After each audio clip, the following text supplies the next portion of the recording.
হাসিনা পালিয়েছে, হাসিনা পালিয়েছে, হিংস্র হাসিনা ফিরে আর আসবে না। আবু সাইদের তাজ এখন ব্যর্থ আর হলো না, হিংস্র হাসিনা ফিরে আর আসবে না।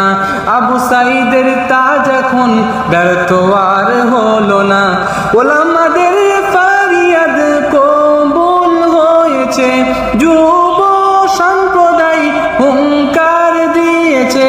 হুসাইনি বলি আমি দেশ স্বাধীন হয়েছে, হুসাইনি বলি আমি দেশ স্বাধীন হয়েছে।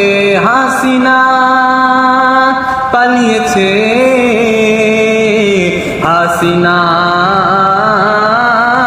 পালিয়েছে।